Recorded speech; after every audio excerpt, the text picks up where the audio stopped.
अब आप रोएं, पिटें या चीखें मारें, इलेक्शन तो होगा।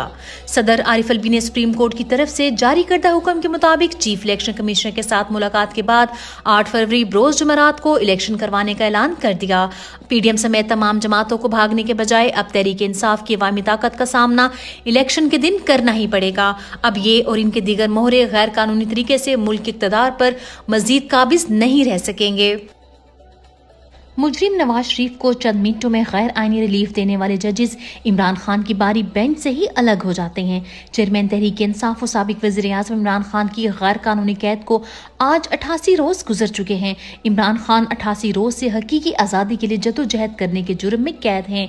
यही वजह है कि उनके केसेस ना सुने जाते हैं, ना महफूज फैसले सुनाए जाते हैं और ना ही उनकी जमानत मंजूर की जाती है।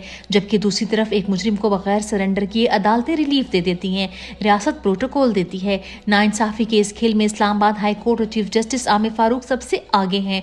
आज भी इमरान खान के साइफर केस की इंट्रा कोर्ट अपील में आखिरी लम्हे बेंच टूट गया, जिसके बाद नया बेंच बनाया गया जिसने बगैर कोई फैसला सुनाए समाअत की। बेंच टूटने पर इमरान खान के वकील सलमान अकरम राजा ने कहा, ये अजीब और अफसोस की बात है। क्यों हाई कोर्ट का जज ये समझे कि वो इंसाफ नहीं कर सकता? ये पूरे निजाम के लिए अलमिया और सवालिया निशान है। इस्लामाबाद हाई कोर्ट में बेंच टूटने के बाद नए सिरे से साइफर केस की समाअत हुई। जस्टिस अरबाब ताहिरी के बेंच से अलग होने के बाद साइफर केस की इंट्रा कोर्ट अपील पर नया बेंच बना, जिसके सामने दलाइल देते हुए चेयरमैन इमरान खान के वकील सलमान अकरम राजा ने कहा, जेल ट्रायल के दौरान जनरल पब्लिक, मुल्जिमान के अहले खाना और मीडिया को केस सुनने की रसाई नहीं। जेल के एक छोटे से कमरे में जेल ट्रायल किया जा रहा है, मुल्जिमान के हकूक को भी देखना है। जस्टिस औरंगजेब ने अटॉर्नी जनरल को मुखातिब करते हुए कहा, आपको ये देखना होगा कि हम 2023 में रह रहे हैं।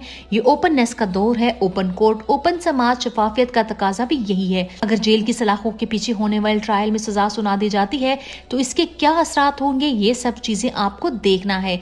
अदालत ने तमाम फरीकैन को नोटिस जारी करते हुए समाअत मुलतवी कर दी।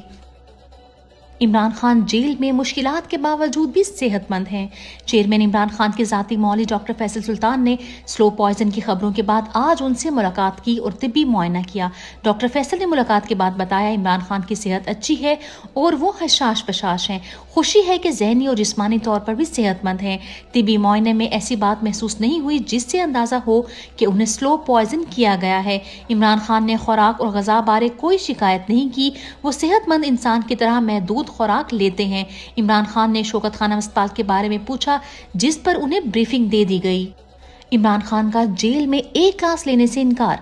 चेयरमैन इमरान खान के वकील शहराज रांझा ने इमरान खान से मुलाकात के बाद बताया, इमरान खान ने जेल में ए और बी क्लास लेने से इनकार कर दिया।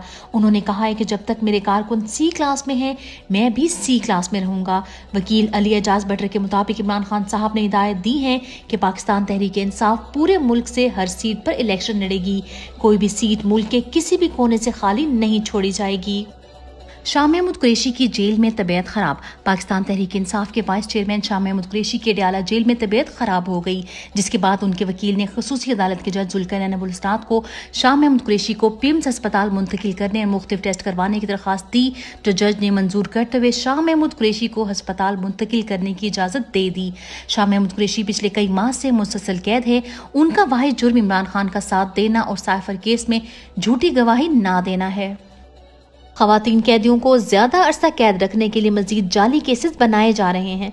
खदीजा शाह को ज्यादा अरसा जेल में रखने के लिए अब घटिया हरबे ढूंढे जा रहे हैं। अब एक FIA का केस बनाया गया है जिसमें इल्जाम दर्ज किया गया है कि खातून खदीजा शाह ट्विटर पर प्रोफेसर खदीजा शाह अवामी तौर पर ऐसी ट्वीट्स करने में मुलविस पाई गई हैं जो मुआशरे में नफरत और इंतशार फैलाने वाली थी। जमानत के बावजूद रिहाई न देने पर कल हाई कोर्ट ने भी IG पंजाब को तौहीन अदालत की दरख्वास्त में तलब किया हुआ है।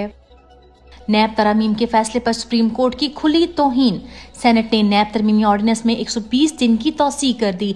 निगरान वजीर कानून इरफान असलम ने तौसीह की करारदाद पेश की। PTI की सेनेटर अली जफर ने कहा, सुप्रीम कोर्ट कह चुका है कि नैब ऑर्डिनेंस गैर कानूनी है, जिस पर आजम नजीर तारड़ ने कहा कि आइन ने कानून बनाने का इख्तियार सुप्रीम कोर्ट को नहीं दिया। कानून बनाना पार्लियामान का इख्तियार है। नून लीग और निगरान हुकूमत का ये इकदाम सरीहन सुप्रीम कोर्ट की तौहीन है। پشاور ہائی کورٹ کی تحریک انصاف کو سیاسی سرگرمیوں کی اجازت۔ ترجمان انصاف لائرز فورم اشال یوسف زئی نے اپنے ٹویٹ میں کہا، پشاور ہائی کورٹ کے بہادر ججز نے نگران حکومت کو ان کے اوقات اور ذمہ داری یاد دلا دی۔ پاکستان تحریک انصاف کو سیاسی سرگرمیوں کی اجازت دے کر ایک بہترین اور بولڈ فیصلہ جاری کر دیا ہے۔ جب تک ایسے ججز موجود ہیں، پاکستان کو طاقتوروں کے چنگل سے بچانے اور رول آف لا قائم ہونے کی امید قائم رہے گی۔ بیوروکریٹس کی تنخواہوں اور مہارات میں بڑا اضافہ۔ نگران حکومت کی جانب سے مینجمنٹ پوزیشن پر موجود بیوروکریٹس کی مہارات اور تنخواہوں میں اضافہ کر دیا گیا ہے۔ نجی ٹی وی نے وزارت خزانہ کی جانب سے جاری کیے گئے نوٹیفیکیشن کا حوالہ دیتے ہوئے کہا کہ MP 1، 2 اور 3 اسکیل کے لیے تنخواہوں اور مہارات میں 45% اضافہ کر دیا گیا ہے۔ ایک طرف غریب عوام بھوک، مہنگائی اور بے روزگاری سے مر رہی ہے، دوسری طرف سرکاری افسران کے لیے اتنی مہارات۔ کیا یہ اضافہ تحریک انصاف پہ ظلم کرنے کا انعام ہے؟ شیور مرغی کے گوشت اور انڈوں کی قیمتوں میں مزید اضافہ۔ لاہور میں برائلر مرغی کے گوشت کی فی کلو قیمت 476 روپے ہو گئی، جبکہ زندہ مرغی فی کلو 370 روپے میں فروخت ہو رہی ہے۔ برائلر مرغی کی تھوک میں فی کلو قیمت 305 روپے ہے، جبکہ فارمی انڈے مہنگے ہو کر 329 روپے فی درجن بک رہے ہیں۔ مہنگائی کے مارے عوام کو بجلی کا ایک اور جھٹکا دینے کی تیاری۔ بجلی 55 پیسے فی یونٹ مزید مہنگی کرنے کی درخواست نیپرا میں جمع کروا دی گئی۔ Centre power purchasing agency PPA نے فی یونٹ 55 پیسے اضافے کے لیے نیپرا میں درخواست دے دی۔ اضافے کی درخواست ستمبر کی فیول پرائس ایڈجسٹمنٹ کے مد میں دی گئی ہے۔ اضافے سے بجلی صارفین پر 8 ارب 37 کروڑ روپے تک اضافی بوجھ پڑے گا۔